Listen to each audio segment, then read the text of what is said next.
Buhos ako ng ulan. Oh. Sige lang, basta katapos lang. At talagang iginapang ninyo po yung anak ninyo. Opo. So tay, gaano kahirap ang pinagdaanan ni tatay nung pinag-aaral si Mary Jane? Nanginihit talaga siya kasi nababasa. Nababalik sa bahay. Bihis ka. Tapos hati ko siya. Bakit ka nababasa, tay? Nababasa ka sa ulan. Pag iahatid mo siya, Ah, pag gusto ko lang makatapos. gusto mo lang makapagtapos yung anak mo. Yes, sir. Thanks to God, nakapagtapos na siya.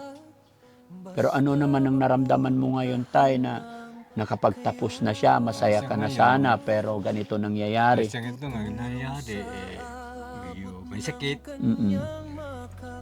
Siyempre, nandun din ako sa kanya, naawa. Pero wala akong magagawa dyan. Ang buhay namin. Mahirap ang buhay. Yes, sir. Umiiyak si tatay, mga kababayan. Naluluha. Napakasakit, napakahirap ng ganito.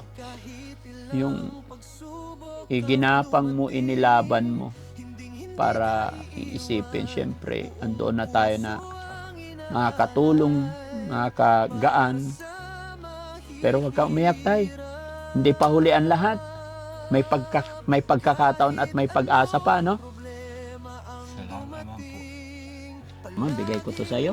1, 2, 3, 4, 5, 6, 7, 8, 9, 10. Kaya mga kababayan, tawag nito? Matayo yung balahibo ko kasi bihira talaga makaka-achieve ng mga ganyan. Kumbaga, pinagpala, no? Kaya sana wag nating sayangin, ma'am, no? Gagawa tayo ng paraan. At nangangako po si Daddy Frankie, mark my word, tutulungan kita kasama ng aking team kung anong pwede namin itulong, basta nandyan po ako.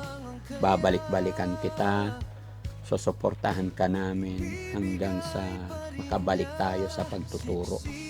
Kasi sayang marami pang estudyante na matuturuan pag naging okay ka naman.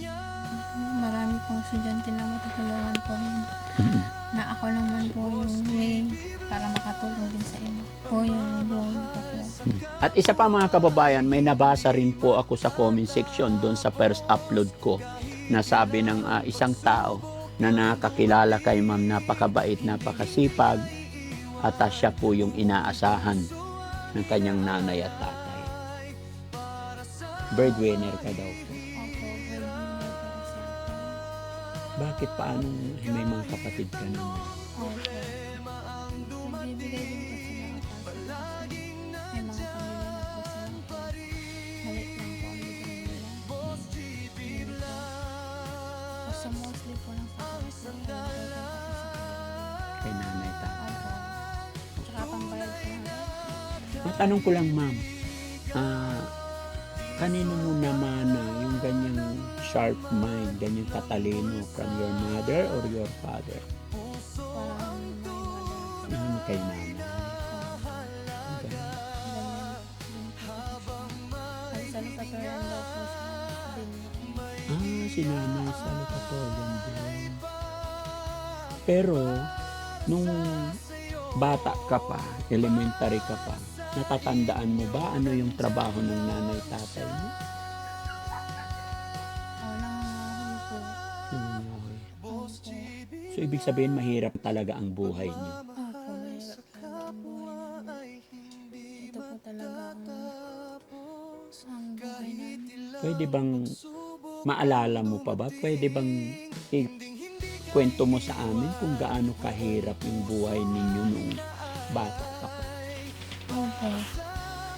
Yung mga bata pa po kami, nangangahoy po yung mga kuya ko para may ibenta po sila sa bayan po ng Villasis. Yun po, maliit pa po kasi ako, sinasamahan ko po sila na kumuha ng mga kahoy. Ako naman po, tagahawak ng tali, ng inumin, ganun po. Para makakuha po sila ng mga kahoy. May ibenta po kami, may mga baon kami sa school. At pambili po kami ng ulam.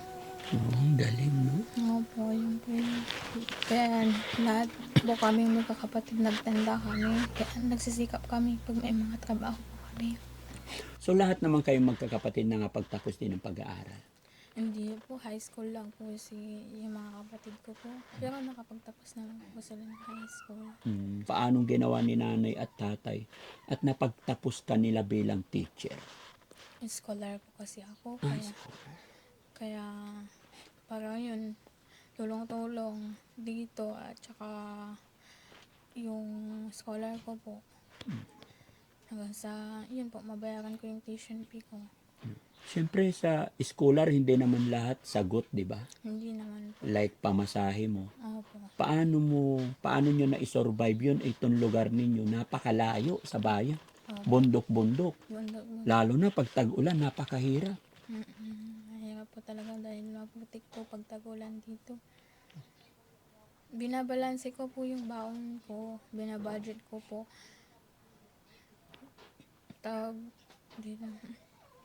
Kapag nagkukulang na, hindi na lang po ako bibili ng pagkain ko. Babayad ko na lang po pang tuition fee ko po. Okay. So mga kababa, okay lang naman ikaw ma'am, di ka naman napapagod, hindi ka naman nadidistract sa pagpasyal namin dito. It's okay. Okay lang. Okay lang na may nakakausap ka. Opo, mas maganda po pag may kausap ka. Kahit dito, hindi ka ba nakakausap ng madalas? Hindi naman po, makakausap ko naman po sila. Gusto mong pumasyal din sa shelter namin? Opo, gusto ko po pumunta sa facility nyo, may inpatient po, kahit saglit lang para at least maobserbahan po natin kung ano po yung sakit ko. In a whole day, papasyal ka namin doon, but not this time, ha? Kasi, gaya ng sinabi ko, limited lang yung oras namin kasi may promise din kami in other patient, pero inatid lang namin to. Pero I promise you, ma'am, babalikan ka namin at nakalista ka na sa logbook namin na isa ka na sa tutulungan, kumbaga. No? Yun ang pangako ng Team Daddy Frankie. Sige po. Okay? Tay? Ito. Ikaw to, ma'am? Opo. Tama. Yan, upo ka, tay. Tignan ko lang yung picture ni ma'am. Mataba pa siya rito. Tsaka maputi. Ayan mga kababayan, no? Mataba pa siya. Ay, maganda. Cute eyes. How old are you? Dito, ma'am. 23 po ata. 24. 23. Ang ganda. Tay, no? Ganda ng anak nyo. Ba't umiyak na si tatay? Dito, sirado ako dahil sa hirap pa rin noon. Ha? Hirap pa rin noon sa kanya. Hirap na hirap ka po noon. Kahit nabuhos ako ng ulan, Oh. sige lang, basta makatapos lang. At talagang iginapang ninyo po yung anak ninyo. Opo. So tay, gaano kahirap ang pinagdaanan ni tatay nung pinag-aaral si Mary Jane? Inihirap talaga siya kasi nababasa, nababalik sa bahay, bis ka, tapos hati ko siya. Bakit ka nababasa, tay? Nababasa ka sa Ulan. ulan. Yeah. Pag ihahatid mo siya, Pag gusto ko lang makatapos. gusto mo lang makapagtapos yung anak mo. Yes, sir. Thanks to God, nakapagtapos na siya. Pero ano naman ang naramdaman mo ngayon, tay, na nakapagtapos na siya, masaya ka na sana, pero ganito nangyayari. Kasi ito nga nangyayari, may sakit. Siyempre, nandun din ako sa kanya nawa, pero wala akong magagawa dahil ito ang buhay namin. Mahirap ang buhay. Yes, sir. Umiiyak si tatay, mga kababayan. Naluluha. Napakasakit, napakahirap ng ganito. Yung iginapang mo, inilaban mo para iisipin. Siyempre, andoon na tayo na makakatulong, makakagaan. Pero huwag ka umiyak, tay. Hindi pa huli ang lahat. May pagkakataon at may pag-asa pa, no? Salamat naman po. Cute eyes. How old are you? Dito, ma'am.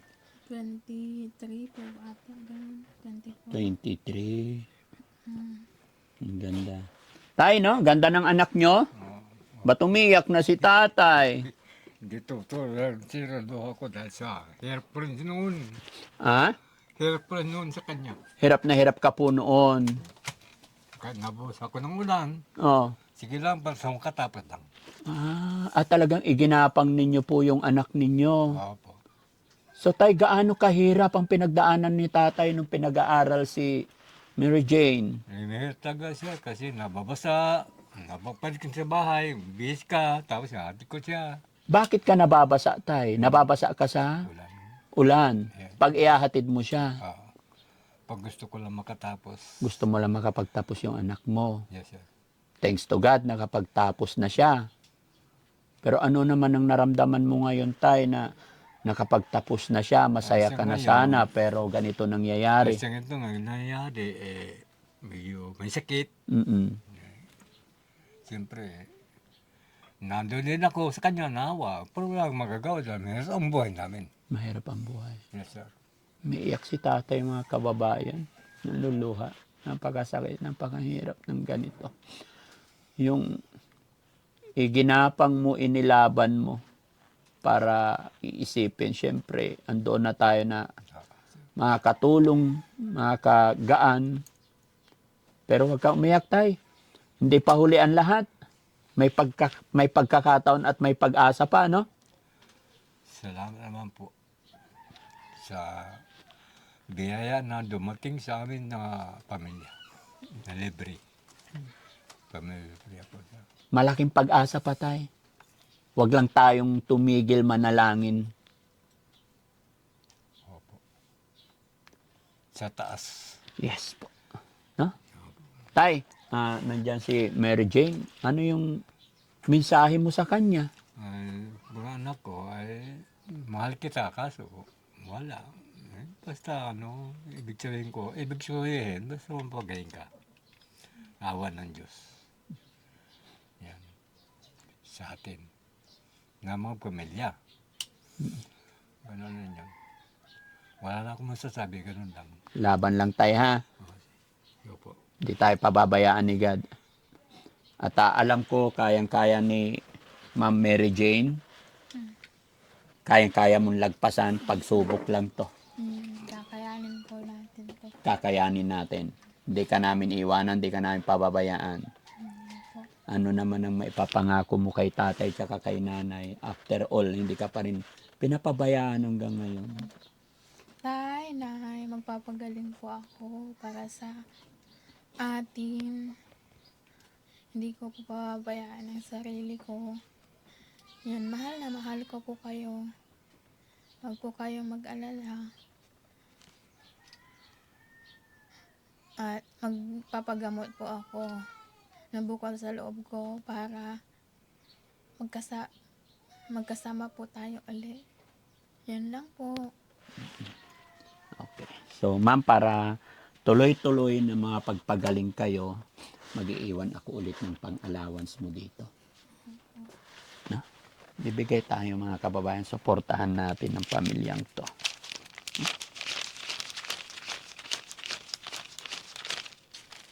Alam nyo mga kababayan, mga kabarangay, sa mga kababayan natin na ganito, lalong-lalo na sa sitwasyon ni Teacher Mary Jane, talagang lumalaban sila. Walang tao na ayaw gumaling. Kaya lang mga kababayan, sa mahal po ng bilihin, sa hirap papunta sa pagamutan, transportation, sa hirap ng maglakad-lakad, alam nyo naman kung gaano kahirap ang paglapit, paghingi ng tulong sa mga ospital. Alam nyo yan.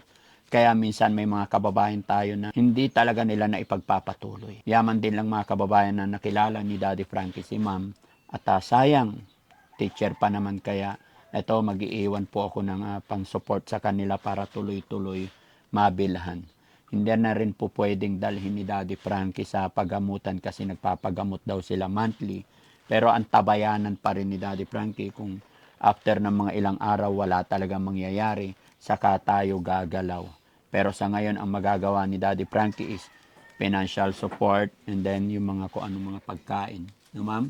Basta lagi kami babalik dito at bukas makalawa pag may time, balik kami para paayos natin yung hair mo. Okay?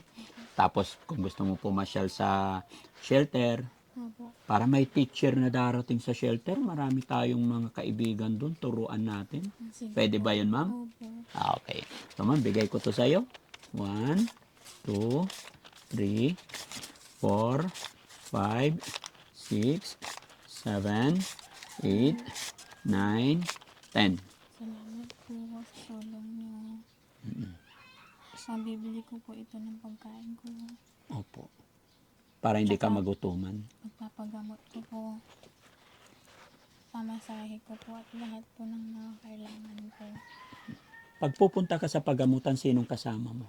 Si Darlene po, yung pong dalaga. Kailan ba ang schedule nyo? March 6 po. Okay. Wala tayong lakad ng March 6, guys. Pakicheck nyo nga. Anong oras po ang alis nyo rito? Sabihin na lang po natin na 8. Ng umaga? Opo. Okay. So, ma'am, 8 ng umaga, March 6, 8 a.m., darating po kami para hindi ka mapagod, hindi ka mahirapan. Hatid sundo ka namin. Sige po. Na? Sige po. Pero bago darating yung March na yan, March 6 na yan, babalik pa kami rito para culture natin yung katawan mo. Sige po. Gagawin namin ang mga kaya namin. Sige po. Okay. So mga kababayan, mga kabarangay, sa mga makakapanood ng bidyong ito, ako rin po, maging ako'y mananawagan sa inyo. Tulungan po na sana natin si teacher, lalong-lalo na po sa mga kapwa ni ma'am na teacher. Tawagan sa mga kapwa natin teacher, mga classmate mo noon, para mapapanood po nila to. It's yours. Sa mga estudyante ko po, sa mga dati kong kaguro, sa mga kaklase ko, nananawagan po ako sa inyo na sana ay tulungan niyo po ako na makarecover sa sakit ko na depression. Sana andyan kayo palagi para gabayan man ako sa aking nararamdaman. Huwag kayong mag-alala, magpapagaling ako. At maraming salamat po sa tulong na bigay ni Daddy Frankie sa akin at sa pamilya namin. Yun lamang po. Maraming salamat. So, yun mga kababayan, mga kabarangay, tapos na yung lecture natin today. Pero syempre, bago tayo umalis, maglilid ulit ng prayer si teacher. Prayer. Opo. Dear Lord, maraming salamat dahil sumapit na naman po, Panginoon, ang araw na ito na meron ka ulit gagamitin mga tao na instrumento mo para matulungan kami. Dahil hindi po biro ang sakit na nararamdaman ko ngayon. Nawa, Panginoon, ay huwag mo akong pabayaan sa laban ko na ito. At ikaw lagi ang maghahari sa lahat. Ang pagsubok na pagdadaanan ko. Huwag mo po akong pabayaan, Panginoon, sa lahat ng aspeto ng pangangailangan ko. Dahil sa sakit ko po, huwag mo pong pabayaan ang pamilya ko at lahat ng tumutulong sa akin. I-bless mo din po sila, Lord, para magkaroon po sila ng linaw ng isip at malakas na pangangatawan upang makatulong pa sa mas maraming tao. Thank you, Lord, for everything. Amen. Amen. No? Napaka sharp ng isip ni ma'am. No? Last question, ma'am. Sa lahat ng prayer mo, hindi naiiwan yung mother and father mo. Gaano mo sila kamahal? Mahal na mahal ko po sila. Dahil sila po ang nagdala sa akin dito sa mundo. Na kung wala sila ay wala po ang pamilya namin. Tama. Opo. Thank you, Lord. So yun mga kababayan, mga kabarangay, bago tayo mag-iyakan, pansamantala ako'y magpapaalam sa inyong lahat. Muli po ako'y magpapasalamat sa inyo sa lahat ng nakasuporta sa Team Daddy Frankie. Luzon, Visayas, Mindanao, maraming salamat. Mga kababayan nating OFW, mga kababayan natin nasa ibang bansa, at sa lahat ng sponsor natin. Mga kababayan, sana po hindi kayo magsawa suportahan si Ma'am Mary Jane hanggang sa mapagtagumpayan natin yung laban niya. Mabuhay po tayong lahat and God bless.